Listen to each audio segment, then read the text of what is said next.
Welcome to Cardano over Coffee. Please remember to join us Monday through Friday live on Twitter Spaces at 1:30 p.m. UTC, 9:30 a.m. Eastern Standard Time. Remember to like and subscribe to our YouTube channel and download our podcast on all major podcast platforms. Today, we're joined by Dr. Lars Brunjes from Genius Shield and head educator at IOG. Also, Chase from Mlabs joins us to talk about the new open source PAB Atlas that was created by both teams. Don't forget, we'll be in Denver, Colorado, August 24th through 26th at Rare Evo. Get your tickets now at rareevo.io. Save 10% with coupon code COC10. This episode of Cardano over Coffee is sponsored by Summon Platform.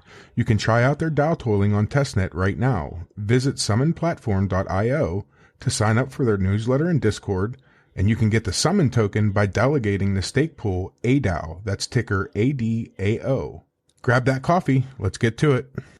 Well, Lars has just come up, and good morning, sir. Good morning. Hi, everyone. Thanks for having me. Thanks for joining us. Sorry about the time slot thing there. If I had $1 for every time I've messed up UTC or because of the time change, because we do this stupid rolling back, spring forward, fall back time stuff, I'm just glad that you were still able to make it. So appreciate it. Yeah, you're welcome. No problem. Well, good afternoon, Lars. Thanks for joining the show. Definitely, we've been curious what's been brewing in your neck of the woods, and obviously you have a big update for us today with Atlas. So we're excited to hear more, but we're waiting for Chase from Mlabs as well, correct? He may not, because of the time issue, he thinks it's an hour later than what it is.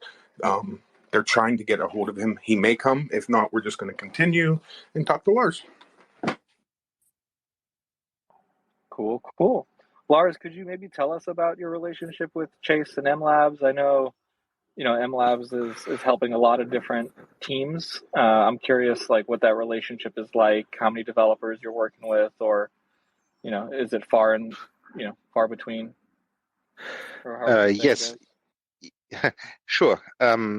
We were at Genius Yield. We were working with Mlabs for a time, not anymore, but I forgot half a year or so. We were working with Mlabs, and was various people, but Chase, I think, was there the longest, and he was the one that was most involved with the Atlas framework that we're talking about today. So Genius Yield basically hired Mlabs as consultants for a while. That's awesome. And has the Genius Yield team grown in the last since then? Is that are there more developers, or what's the hiring like at Genius? Well, as you probably know, times are hard at the moment. So recently we haven't grown. We also haven't shrinked. So that's the good thing. And we are busy developing the decks, but yeah. So for the last month or so, we haven't increased the team. We are now working with another company, Planck from Argentina, but depends how you look at it, whether they're part of the team or not. But it's like Mlabs used to be like a consultancy company that works with us. Yeah, and we did end up, Chase, thank you for coming about the time mess up. So he's here with us also. Hi, Chase. Hello. How are you guys doing? Good. How are you today? Not bad. Excellent. So I've asked Lars before. This is Cardano over Coffee. This is your first time here. So I got to ask you, Chase, do you drink coffee? And if so, what kind of coffee do you drink? Oh, that's a tough question because I drink very little coffee, so I don't have any idea on the categories. Do you drink tea? Any hot beverage? Do you like hot beverages? I kind of do, but I don't really know much about them, unfortunately. I'm the boring water guy. That's okay. Totally get it. So why don't you introduce yourself a little bit? Tell us who you are and how you got to Mlabs, and then we'll get into a little bit about what you and Genius Shield have built together. Yeah, sure. So I got into Mlabs about 2 years ago, I want to say. Have been programming with Haskell for about a year more. And ever since then, I've basically been working on tooling in the Cardano space. It started with on-chain tooling with like typed languages for generating Plutus core that were more efficient than Plutus TX, like Plutarch. And then I transitioned into developing different Plutus application backends because the ones that existed kind of sucked.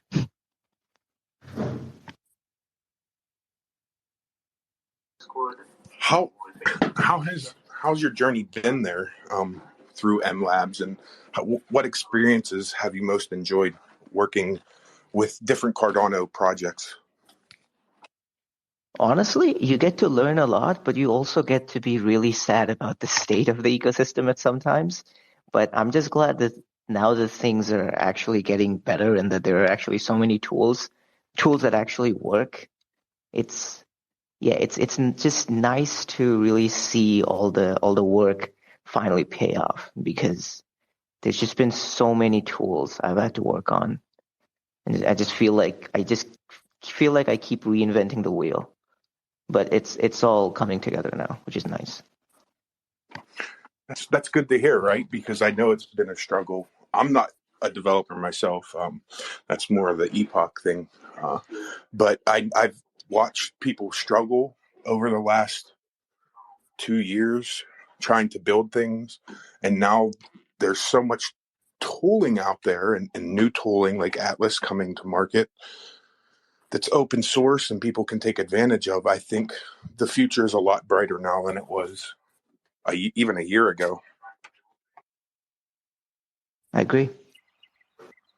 Yeah, I think this is also, Jenny, something that we talked about a while back, around actually Ethereum and like their pace, and how, early in the Ethereum cycle, they were releasing a lot of open source tooling, and how we hadn't really seen the same push for open source tooling in Cardano. But now we're seeing that teams have actually been working on open source stuff and just kind of getting to the point now where they're open sourcing. So I'm curious if, Chase or Lars, you've had any thoughts about, how we're doing against kind of the competition of other L1s in terms of developer tooling. I mean, I'm no expert on like the competition, but I believe Ethereum was launched 2015, 16. And I mean, their AI, not AI, sorry, their blockchain summer was like 2019 or so. So it took them 3 years to basically get all the tooling together to a state where people then explosively started building stuff. And I mean, Plutus has only been around for 1.5 years now. So I think we're not doing too badly at Cardano. So it takes time, but I think we don't have to hide from the competition in that regard. Makes sense. Chase, I don't know if you have anything to add. Not to pick on Ethereum. I know there's lots of L1s. I saw World Mobile was using Cosmos. I thought that was pretty interesting. Still wondering why that's the case, but that's been an interesting development, I think. Did you know World Mobile Token is using Atlas? Oh. Are they? It's news to me. Yeah, it's like an early version. I mean, not the one we now open sourced, but they're using like a version from half a year ago or so. But I mean, it's very similar. So yes, they were using that.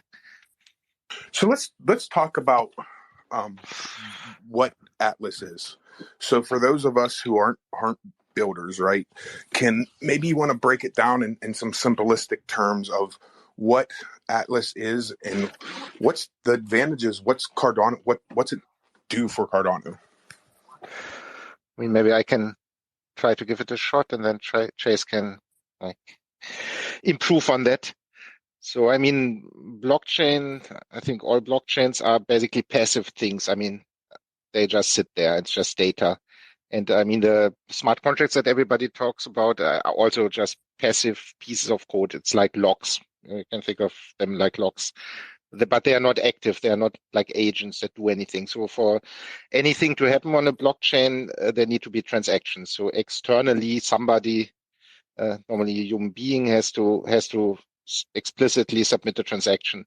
And of course, in order to do that, I mean, first of all, you must know what transaction you want to submit. So that means you must inspect the state of the blockchain, and then using that information, decide what you want to do. Then construct a transaction, and that involves, for example, also coin selection. You must pay for the transaction. I mean, maybe you want to make payments, so you must pick payments. I mean, available coins from your wallet. Everything must be balanced. So, I mean, transactions have inputs and outputs, so that must add up. And then finally, you have to submit it. So it's this interaction with the blockchain that's separate from smart contracts. So, I mean, we call these smart contracts on-chain and the other stuff off-chain. So querying the blockchain, gathering information, and then interacting with it, constructing transactions. And that latter part, this off-chain part, that is what Atlas is doing.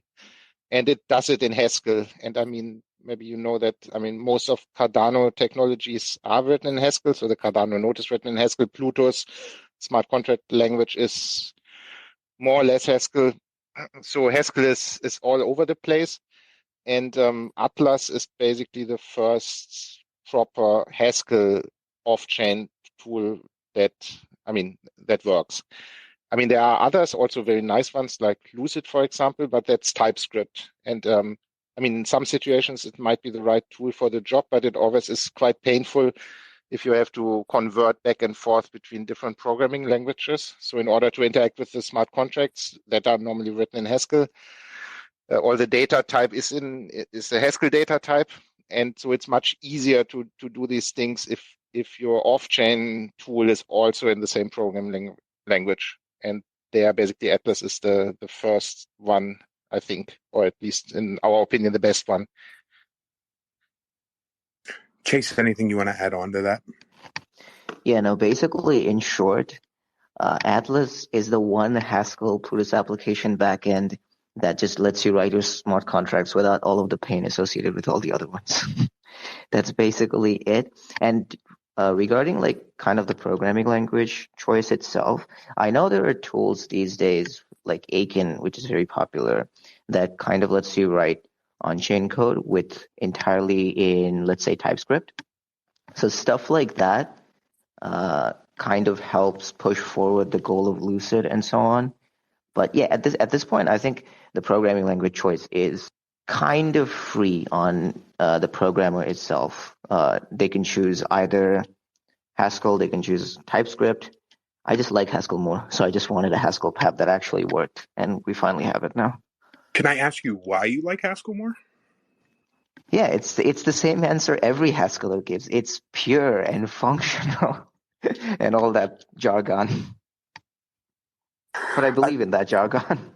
That's true, right? I don't know that it's really jargon. So, yeah, I think that's the answer you get from most Haskell devs is it's clean. So someday I'll attempt to learn it.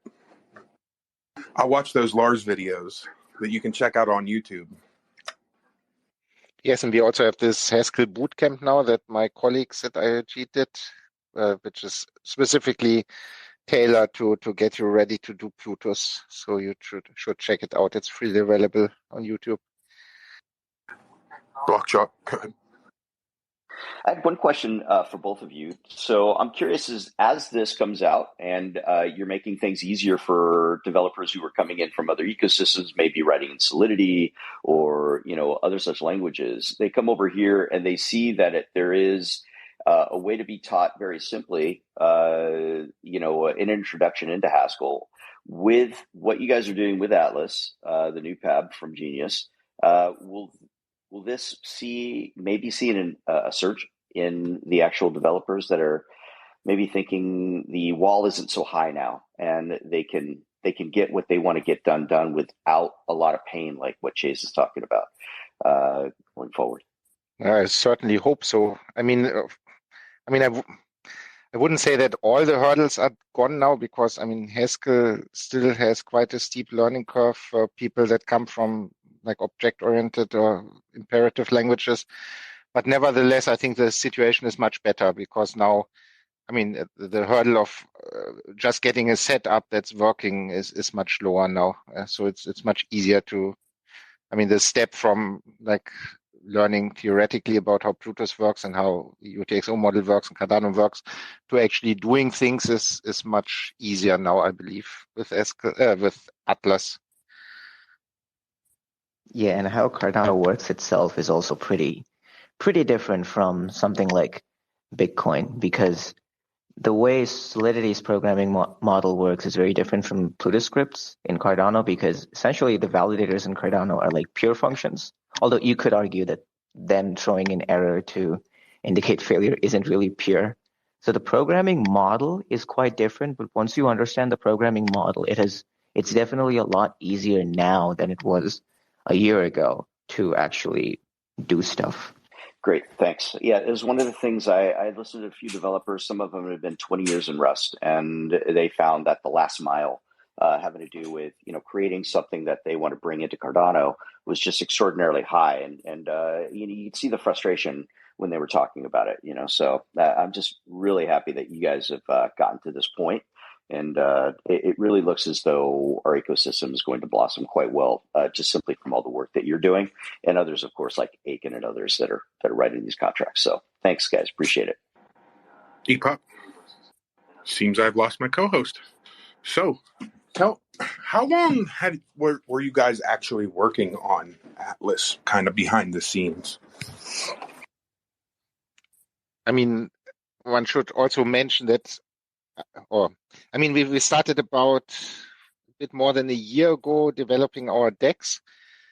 So I started with the smart contracts, but then, of course, in order to do this other thing that I mentioned before, the off-chain stuff, to actually try it out and try it on the testnet and so on, one needed something. So basically that's when Atlas started. Back then it was just for a genius yield for our DEX. But then over the course of last year, we also had other things that Genius launched, like our launchpad and our staking program. And both of that also needed these things. So then obviously we used what we already had and extended it. And then at some point we realized that it's not only useful for ourselves, for our specific goals to build the DEX, but that it will also be useful for other projects and other people, because there's nothing specific to the DEX in it. There are lots of things you need to be able to do that are independent on whether you build an NFT marketplace or whatever, or CryptoKitties. And so we decided that, then it's a good idea to open source it so that not everybody has to reinvent the wheel. So to answer your question, I would say like 15 months or something. That's a good amount of development time for sure. What have you done to kind of future-proof it? Is it up to date with like the current datums and input inline datums and scripts and all that? Yeah, that was incidentally the reason we didn't open source it earlier, because we wanted to implement all these Vasil support for all these features you mentioned that came with the Vasil hard fork. So that is more or less all supported now. I think there's one small gap still with the collateral. We sort of support the new thing, but anyway. But all the big things like reference scripts and reference inputs and inline datums are supported. And we waited until all of that was done before we open sourced it. Awesome. I see that also part of that is working with, and I'm probably going to butcher this name, right? Maestro. Go Maestro. Can you tell me what they're doing and what their part is in the whole Atlas scheme? Well, one nice thing about Atlas is that it abstracts from your what we call providers. So in order to do all these things that I mentioned, you someone need to like physically interact with the blockchain, and there are various possibilities to do that. Starting from the Cardano node over chain indexer and dbsync to Blockfrost and also Maestro. So Maestro is similar to Blockfrost. So it's a third-party provider that allows you to using a web API to interact with the blockchain without the need to locally have a Cardano node and dbsync set up. And and one of the nice things about Atlas is that basically if you write code against the Atlas framework or with the Atlas framework, you don't really have to know which of these providers you're using. So you basically write against an abstract interface, and then it's a question of configuration, which providers you use. So there are different combinations are possible. And we just decided to basically to provide Maestro support out of the box. But it's certainly possible to, I think we also support like local node and DB sync, and it's also easy to add other providers if you want. But Maestro basically it's so you can use it so without needing to install a Cardano node or anything else. You can immediately get going by using this Maestro API to talk to the blockchain. That's really awesome, because I don't know if anybody has tried to ever download or run DB sync. It takes a lot of resources, right? So, and we all know resources cost money, and so it's nice to see these kind of right in there, and you don't have to run it yourself, right? So, exactly. Go ahead, Bob. Yeah, Lars and Chase both. So I know with Genius, that's the DEX. And then we have Genius X, which is the incubator, in essence. Maestro is the provider of resources as well. Is this something that, obviously this is a concerted effort to have an umbrella of products, in essence, create a suite for anybody that is interested in doing business in blockchain with Cardano, right? And with Genius. And I'm curious as to the development of the client portal and things of that nature, and how you're developing that. Is that something that you already have in place, or something that you're working on currently, in order to kind of onboard folks who are interested in working with Cardano's blockchain? First, I should say that, Maestro does not legally belong to us. We are partners with them, but they are not, Genius Yield and Genius X, they are under one umbrella company, but Maestro is separate. I'm personally not aware of any specific efforts in that regard, but of course obviously we try to attract people to the ecosystem. And as you said, with Genius X, with this incubator, that's, also important, of course, to support projects that don't have experience with marketing and things, getting investment and so on. But yeah, regarding client portal, so I'm not aware of any specific efforts we're doing right now. Right now we are concentrating on the DEX to get the DEX out. Chase, do you have anything to add to that? Or I know it's a little general, I understand, but I just look at our burgeoning ecosystem, and bringing new people in, the easier, the better, right? Yeah, no, I agree with you, but I don't think I have too much insight on that right now either. Yeah, no worries. I think this is probably more of a question for Marvin, I would imagine. But yeah, thanks, guys. Appreciate it. So, Chase, now that the Atlas backend, or it's out, right? What's Chase moving on to next? No, you don't got to tell me. I was just trying to get some alpha. Tell me why, what was the decision of open source? Was it a hard decision? Was it an easy decision? I'm a big believer in open source, and I'm glad that you open sourced it. And we've seen a lot of these tools being open sourced, which is great. I'd like to see more of them. But can you tell me about that decision, and how Genius Yield came to that realization that, hey, we need to help the ecosystem out and do this? I, from the beginning, felt that we should do that. And a lot of people at Genius Yield felt the same way. Of course, there was some concern. Because as we discussed before, we put a lot of time and money into that. So of course, it would be nice to be somehow recuperated for that. But we felt at the end of the day, we all want to believe in Cardano and want it to prosper. So it's the right thing to do to open source it. And of course, we also hope that people will use it and then also will pay back by, not in money, but by contributing, maybe adding features or fixing bugs if there are any that Chase didn't find. And so we hope that in the long run it will pay out for us as well. But I think the most important thing was that we just all believe that it's the right thing to do.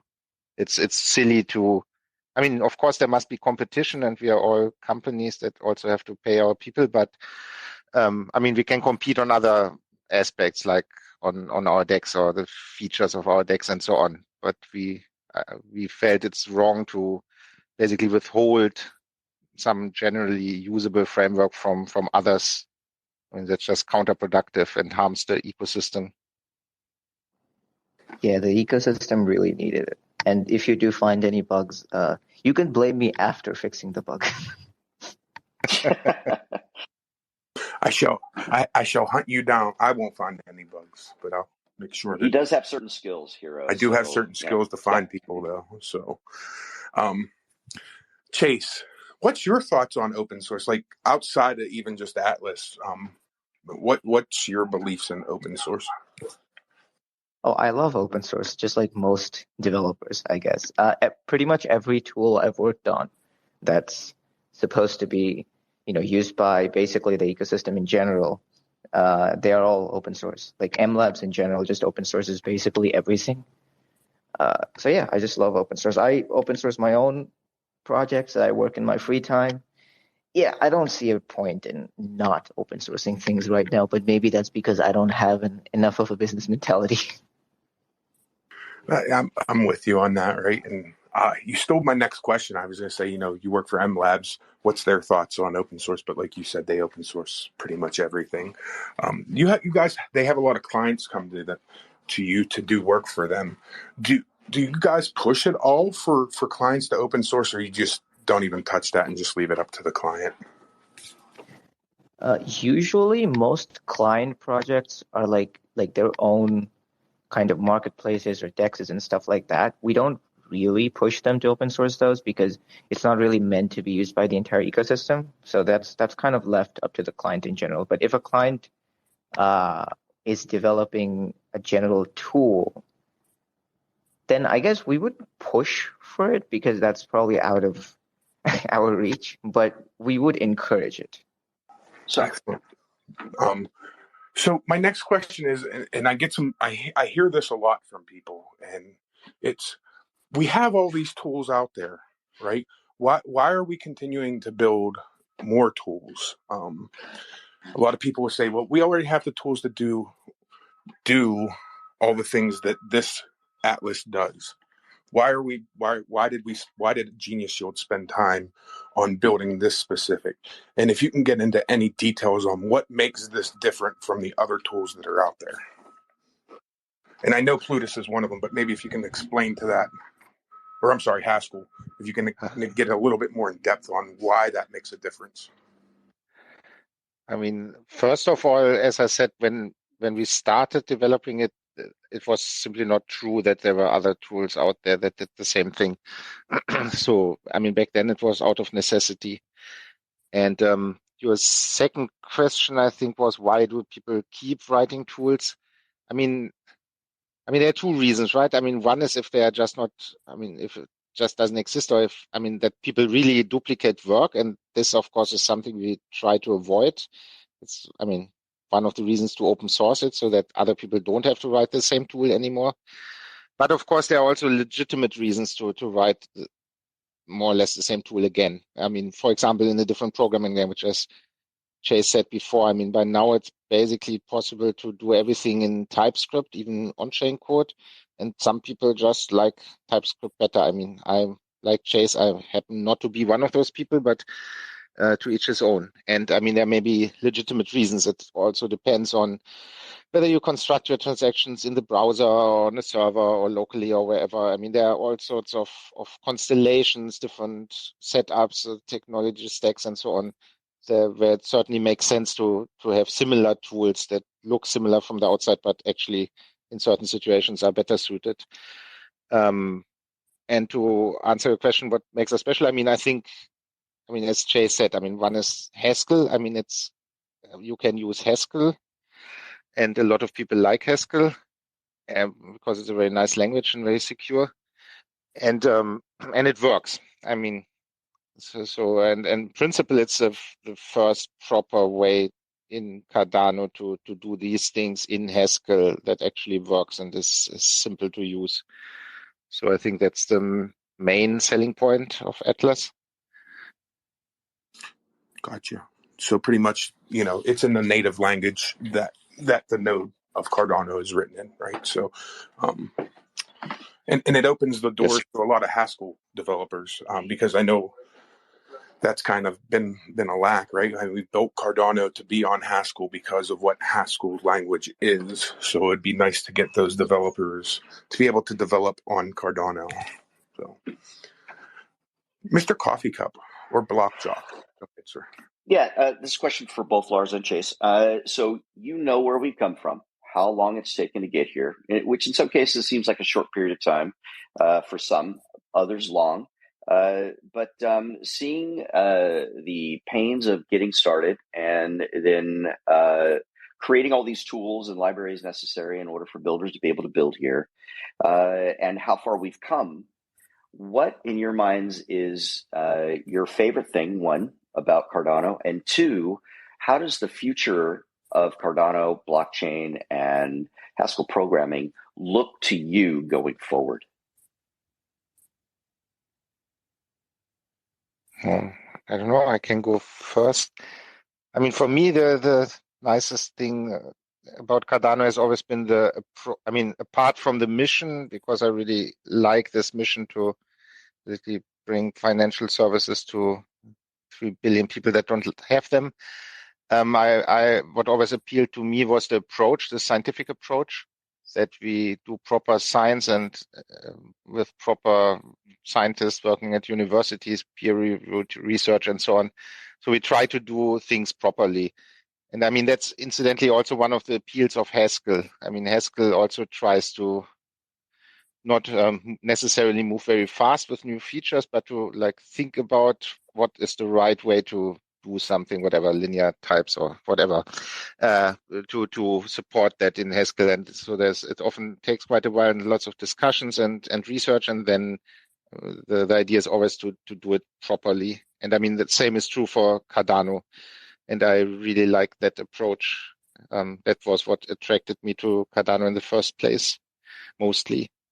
And as far as the future of Cardano is concerned, I mean, now that the growing pains hopefully are over or almost over, I hope or I think that it will turn out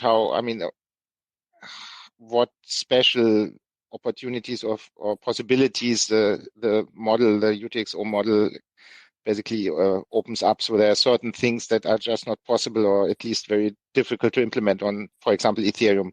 Not because Ethereum is necessarily bad, but it's simply it uses a different model. And I think now hopefully we will see that more and more projects don't just copy things from Ethereum, but instead make use of the specific advantages that Cardano offers due to its model.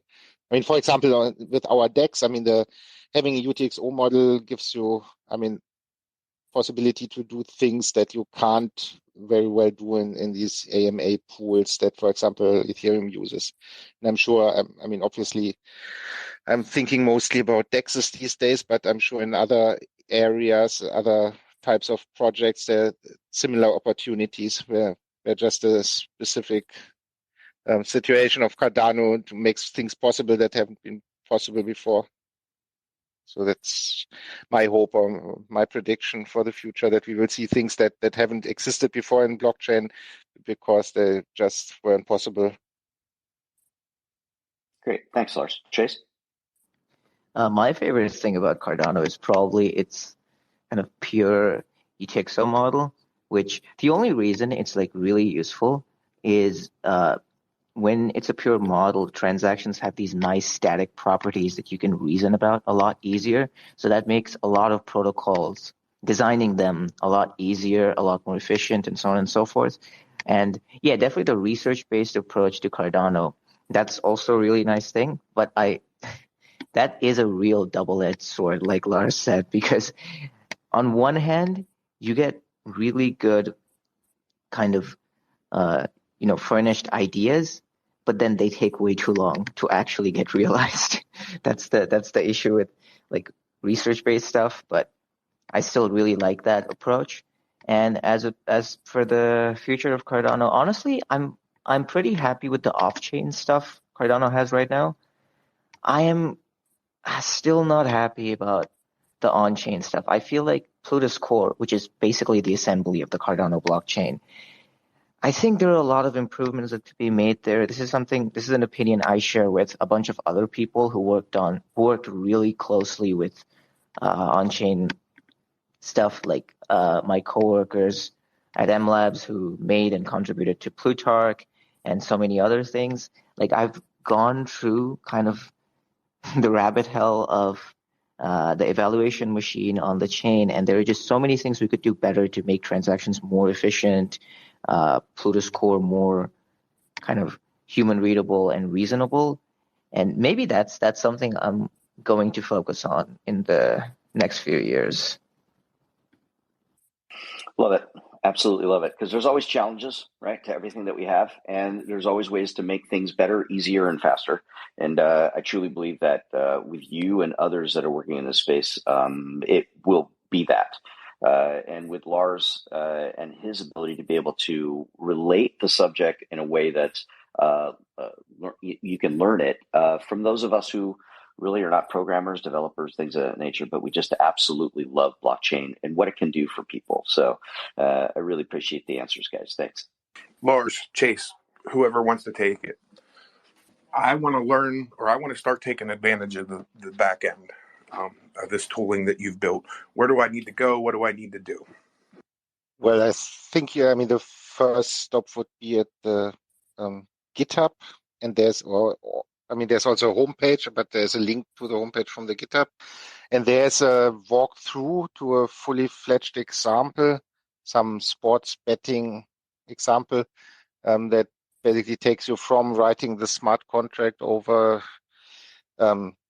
using Atlas to get the information and construct the transaction, up to integrating everything with a browser, with a JavaScript front end. So I think that tutorial is like the best way to start. And this is also the code for this example is also on GitHub, and it's also meant to be used like as a template. So if you want to do your own Atlas project, you can just clone that repository or fork it and then write your own thing. So the setup is, for the Haskell there's this, it's always difficult to get the Cabal project file right, to get all the dependencies right. So that's one of the reasons why we created this example project. So it's easy to get started just using that and swapping the example smart contracts for your own. But yes, you should start with this walkthrough tutorial. And by the way, it was a GitHub. Oh, sorry, go on. Go ahead, Chase. Sorry, go ahead. I was just going to say that is if you know Haskell, but if you don't, then you should probably go through Lars and Co.'s videos on Haskell, or if you prefer like just reading stuff, then I would recommend learnyourhaskell.com. If I had $1 for every time somebody had asked me, I want to learn Haskell, where can I go learn it? And I've recommended Lars's videos, I'd probably be an ADA millionaire. Shouldn't I be the ADA millionaire? You should share your dollars with me. Well, since I don't get paid anything, Lars, I've been doing this for 2 years and I don't make very much off of it. Maybe we'll strike a deal, because 0 times 0 is 0, my friend. Yeah, but I also always recommend this Learn Your Haskell. I think it's a great book. And it's quite thin and very entertaining. So it's a nice introduction into Haskell if you want to read. And otherwise, of course, as I mentioned, we have this Haskell bootcamp on YouTube. That's also a very nice introduction. Excellent. So we have about 15 or 20 minutes left, because I want to be respectful of Chase's and Lars' time. If you have any questions, please request and come up and put your hand up and we'll get to you. Epoch, did you have a question? I saw your hand go up. Yeah, I'm curious. A lot of developers have been starting to learn and use Rust. I'm curious if you have any thoughts on how that, language is going to grow and change over time, and if you're bullish on that. Rust is an amazing language. I love Rust and all the tooling they've been doing there. One of my colleagues actually has been working like completely with Rust for one of the projects Mlabs is partnering with, and it's been going pretty well, but the kind of back-end situation and tooling situation in Rust for Cardano isn't. I want to say it's not that much better, although the on-chain stuff is probably fine enough because of Aiken and similar. But I'm not sure if the Plutus application backends are that good in native Rust yet. I know TypeScript backends like Lucid are pretty good. I'm not entirely sure about Rust, but Rust as a language itself is just amazing. There are so many things that Rust and Haskell share in common, and Rust is just somehow easier than Haskell.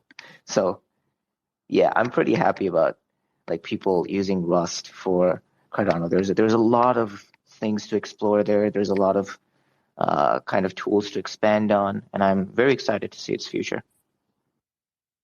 So that kind of leads me to just a kind of a follow-up question, maybe, Chase. There's one Cardano node right now, right? And it's written in Haskell. I believe I'm correct. What's your thoughts on another node being in like Rust or something like that? I think technically the node itself, because it's kind of a server following, the Ouroboros protocol, you can communicate with it with anything you want, really.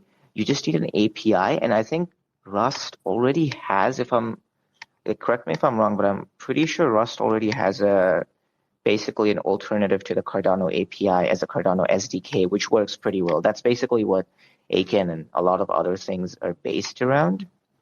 But if you wanted to implement just a node itself in Rust, that's also completely doable. But you can also just wrap around the existing kind of Haskell node server because it has this kind of expected protocol, and all you have to do is communicate with that protocol. So I think that's Ogmios and Aura and a bunch of other things kind of utilize that protocol to write everything in Rust, but actually end up communicating with Haskell. Thanks, man. Appreciate it. Starcada, did you have a? Yeah, I was just wondering if Chase and Lars have they seen the Horizon Haskell platform? It's pretty interesting. It smooths out the annoyances with the cabal.project file. It seems like for me.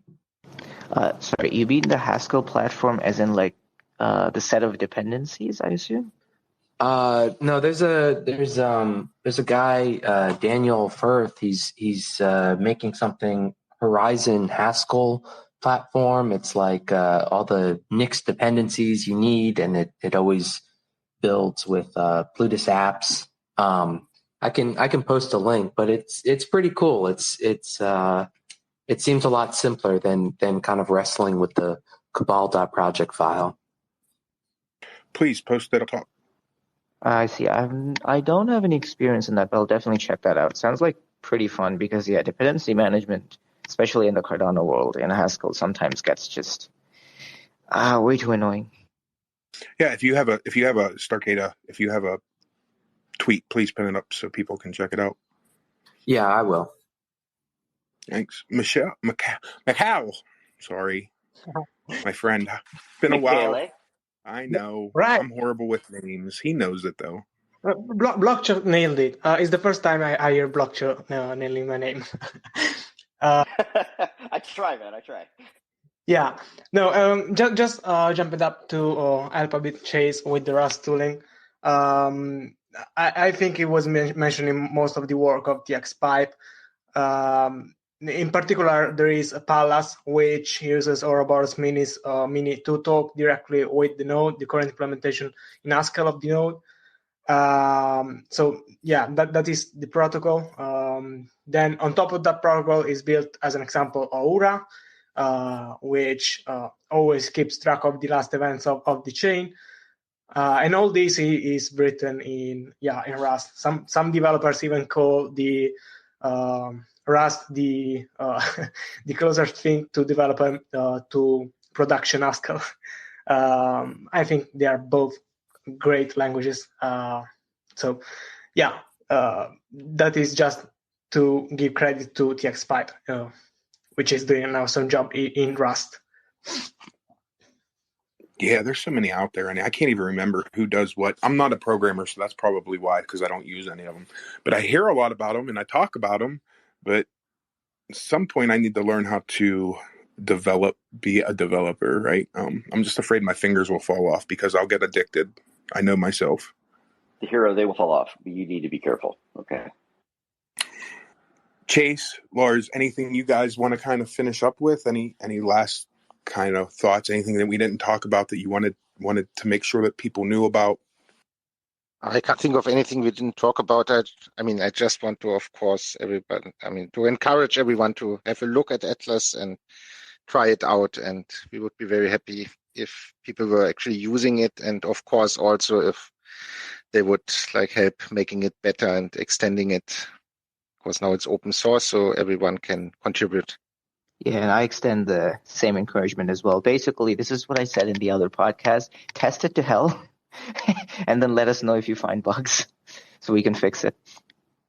So what they're telling you is if you're a Haskell dev, go out there, use it, try to break it, and then you get to yell at Chase.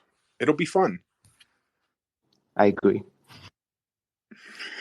I want to thank you. Epoch, anything you have, Jenny, Blockchuck, anything last questions for them before I let them off the hot seats? I had one little thing, and it's just having to do with Haskell developers. And from what I understand in some circles, Haskell developers are not necessarily super keen on the crypto blockchain or just blockchain in general. And I'm curious as if you're starting to see a little bit of a shift there in any way from that, because it just seemed for a while there's a lot of Haskell developers, but most don't want to work in blockchain, period.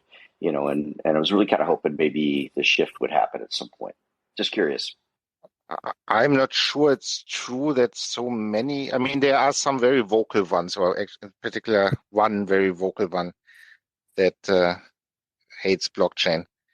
But probably only because, he wanted to work for IHK and we didn't take him. But anyway, I don't know. I didn't. I meet a lot of Haskell people, and I've never met anybody that was hostile or anything personally. So I think that's not really a problem. Obviously we all know that blockchain and crypto has a bad reputation, and maybe also not undeserved in some cases. There's a lot of scams and so on. But I think in general it's not a problem that.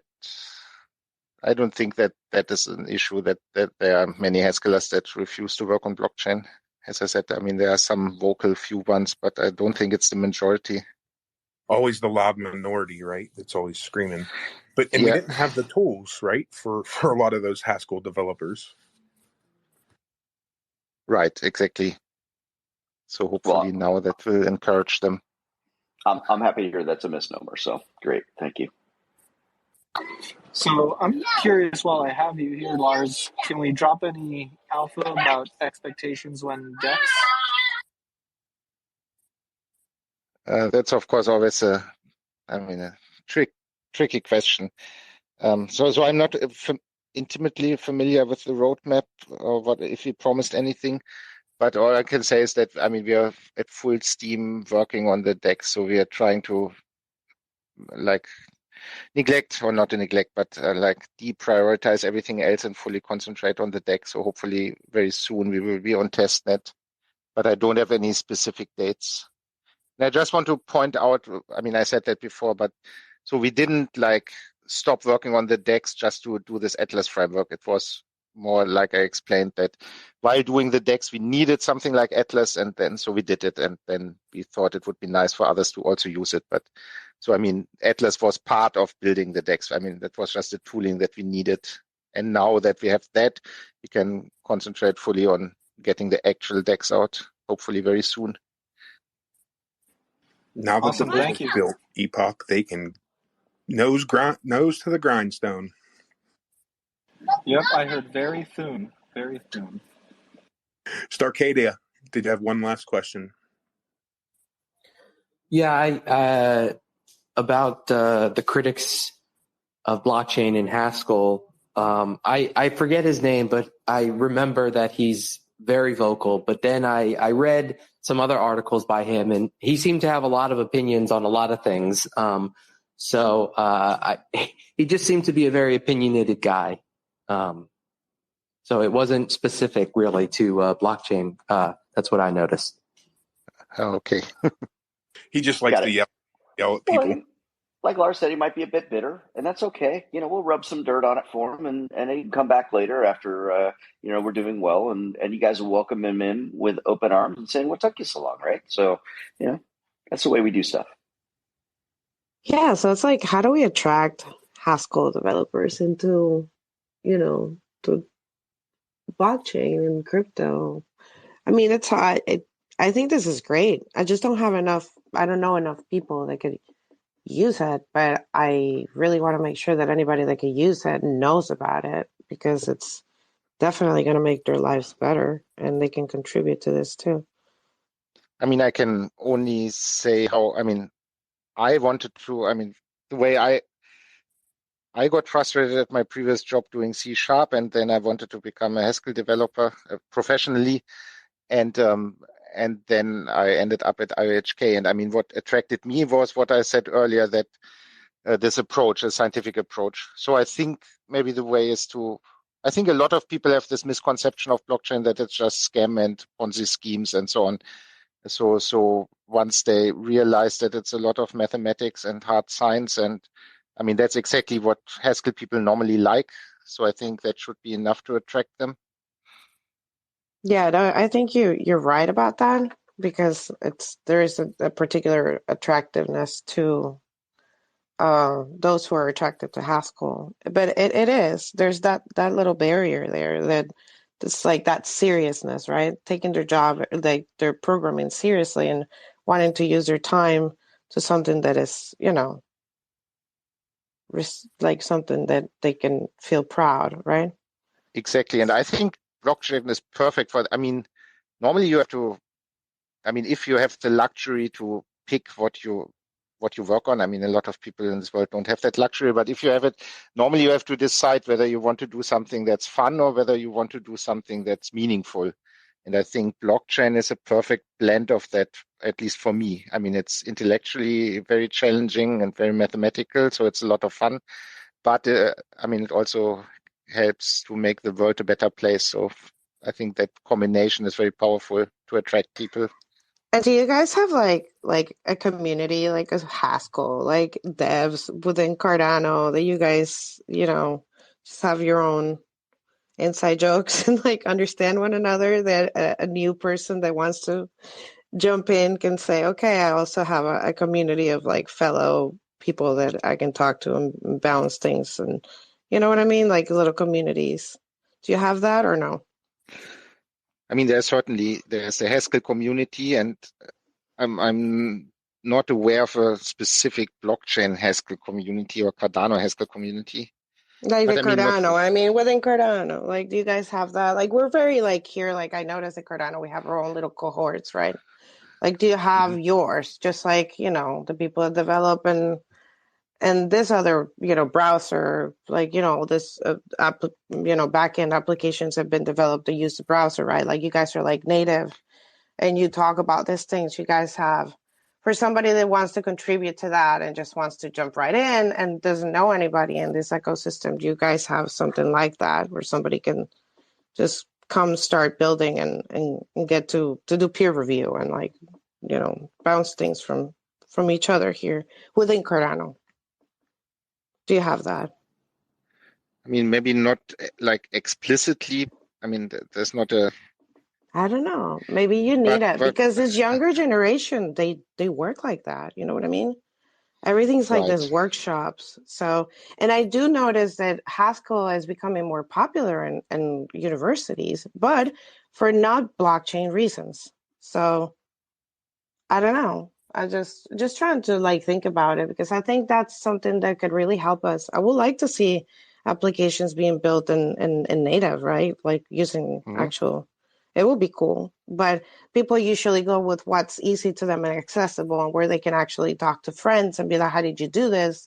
How did you do that? Right? And that's why we end up in this, this world where people use these languages, or maybe, like you said, maybe not the most secure or whatnot, but it does the work, right? So yeah, Yes, just if you ever think about that, just hit me up. It's the kind of stuff I'm interested in, kind of, bridge those gaps, right? Okay. And we have here people, so if I want to be able to reach out to the right people and guide them in a place that works and it makes it easier. You know what I mean? Real onboarding. Yes, thank you. Yes, I certainly will. Lars, Chase, I want to thank you very much for your time. I appreciate all the hard work that you guys put into building this tool for the Cardano ecosystem and open sourcing it. And I look forward to Genius Shield's DEX and the bright future that I think that Genius Shield holds.